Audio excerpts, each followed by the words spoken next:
النادي الاهلي ينتصر على نادي الزمالك في نهائي كاس مصر 2-0 ليرفع رصيده في عدد الالقاب ل 39 لقب. بحب انا جو المباريات اللي هي تكسب ولا تلعب دي. قلت ده ماتش الزمالك، قلنا ماشي، قلنا هنختار اللبس الابيض بالكامل وقلنا ماشي. قلت الاهلي يلبس الشورت الاسود وقلنا شغال، رغم ان الاهلي بطل الدوري والمفروض ده ماتش الاهلي مش ماتش الزمالك.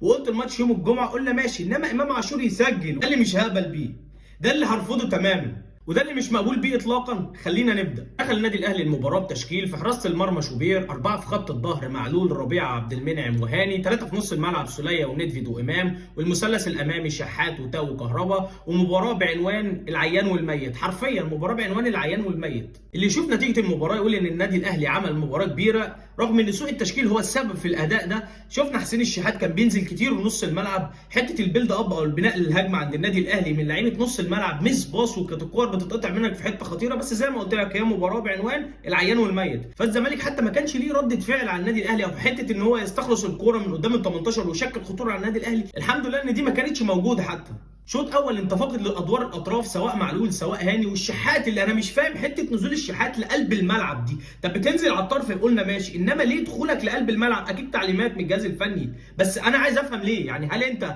هتقدر تقوم بدور امام عاشور اللي قايم بيه؟ لان انت لما كنت بتدخل لقلب الملعب كنا بنشوف امام اوريدي على طول بيطلع كوينج، وده شفناه كتير خلال المباراه، وللاسف ما قدمش حاجه للنادي الاهلي خلال شوط اول. شوط اول الزمالك راح عليك هددك مرتين، مره كوره زيزو الدقيقه 12 ويتصدى ويتالق مصطفى شوبير، ومره مصطفى شلبي ويتصدى برضه مصطفى شوبير. ما شفناش ادوار نص ملعب النادي الاهلي، حته اللعيبه او الجاب الكبير ما بين لعيبه نص الملعب للنادي الاهلي. ندفيد تايه، بيرسي تاو سرحان، مش معانا، مش في الدنيا خالص. كهربا، ما انا مش فاهم حته المهاجم يا كهربا، انت مش عارف تقف على الكوره. كهربا مش قادر تقف على الكوره. شوط اول سلبي تماما من النادي الاهلي، سواء تشكيل سواء اداء سواء روح، مفيش روح من لعيبه النادي الاهلي. اخطر كوره للنادي الاهلي في الشوط الاول هي تسديده السوليه اللي طلعت ركنيه، اللي هي كانت فوق العرض اصلا.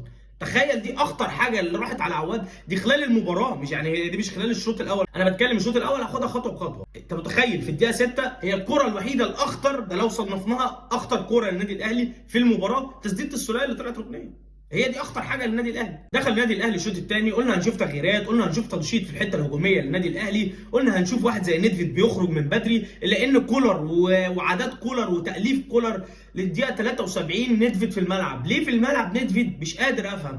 طب هل هو متميز في الحته الدفاعيه او التغطيه الدفاعيه للنادي الاهلي؟ بالعكس، هل هو قادر يخرج بالكره او يوصل الكره لنص ملعب الهجومي لعيبه النادي الاهلي، بدل ما كنا بنشوف تاو بينزل والشحات بينزل وكنا بنشوف كهربا على دايره نص الملعب اللي هو المهاجم؟ هل ندفيد كان بيقدم لنا كل ده؟ اطلاقا. ورغم كده كولر مصمم يخليه للدقيقه 73 في الملعب عشان الجمهور مش يتخنق ويقرف. لا، انت نفسك تتسد تماما عن لعب كره القدم، علشان نادي الزمالك يعمل تبديلات، يبتدي يمسك عليه الكوره، يبتدي يبقى شكله احسن في الملعب. نزل ناصر ماهر قلب لهم الدنيا في اخر ربع ساعه. ناصر ماهر لو نزل من بدري كنا ممكن نشوف تغير في نتيجه المباراه. اللاعب بصراحه نزل اربك حته نص الملعب وحته قلبين الدفاع عند النادي الاهلي، ولحسن الحظ لعيبه الزمالك كانت كيوت قدام.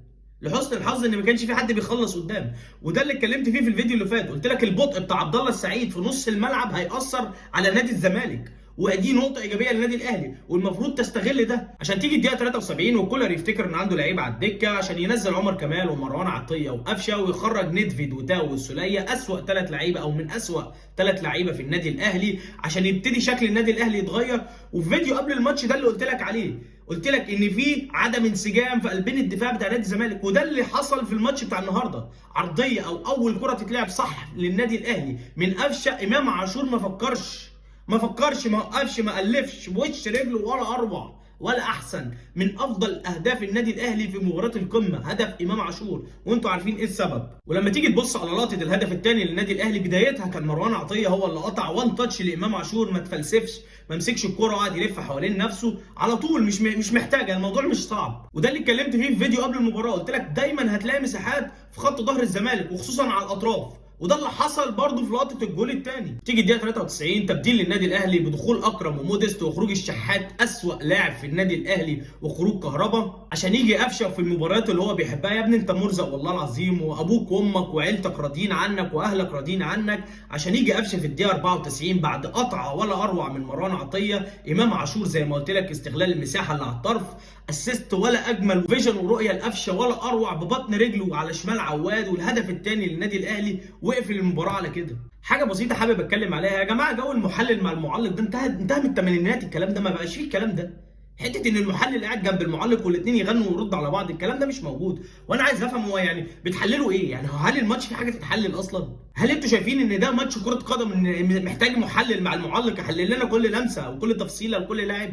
قاعدين هاتوا لنا معلق يعني احب ان انا اسمعه، ما احسش ان هو جايب تلفزيون 14 بوصه وقاعد على الناصيه ولا قاعد على المصطبه. ايه القرف والعك اللي احنا بنشوفه ده؟ يعني على التكلفه دي كلها مش عارفين تجيبوا فهد العتيبي على القنوات المصريه. ماليش دعوه بقى عم متشفر كان فهد العتيبي ولا كان فارس عوضه، ماليش فيه. انا بتكلم على القناه اللي انا هقدر اشوفها، القناه بتاع الفقراء اللي زي حالتنا.